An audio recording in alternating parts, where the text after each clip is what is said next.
총선이 두 달 앞으로 다가오면서 정치권의 공천 작업도 속도를 내고 있습니다.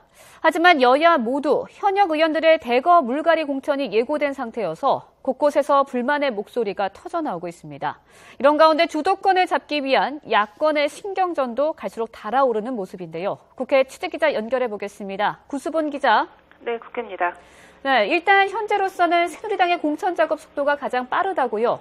네, 그렇습니다. 새누리당은 공천 신청자에 대한 면접 심사 이틀째를 맞아서 서울과 경기 지역 24곳에 대한 면접을 진행하고 있습니다. 오전에는 서울 마포갑에 도전장을 낸 안대희 전 대법관과 강승규 전 의원이 나란히 면접에 임해 주목을 받기도 했습니다.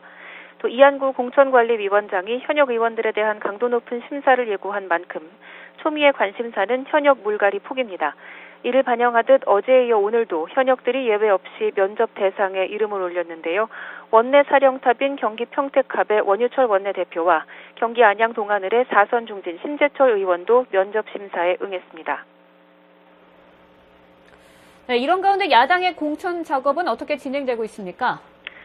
네, 더불어민주당은 내일쯤 평가 합의 20%에 해당하는 의원들에게 공천 배제 사실을 통보할 계획이어서 당사자들의 컷오프 수용 여부가 관건입니다. 이와 함께 내일부터 공천 신청자들의 면접 심사도 시작되는데요. 공천관리위가 평가 합의 20%를 넘어 현역 의원들에 대한 추가 검증을 예고하고 나섰습니다. 홍창선 공천위원장은 이미 여러 언론을 통해 하위 20% 컷오프 방침에 구애받지 않겠다, 최대 50%까지도 물갈이 될 수 있다는 뜻을 밝힌 만큼 당내에서는 긴장감과 함께 불만의 목소리도 감지되고 있습니다. 이런 가운데 문재인 전 대표와 국민의당에 합류한 정동영 전 의원은 SNS상에서 설전을 벌였는데요. 문 전 대표가 정 전 의원의 국민의당 행과 관련해 야권의 적통이 분명해졌다고 비판하자 정 전 의원이 부끄러운 줄 알라며 반박하고 나선 겁니다.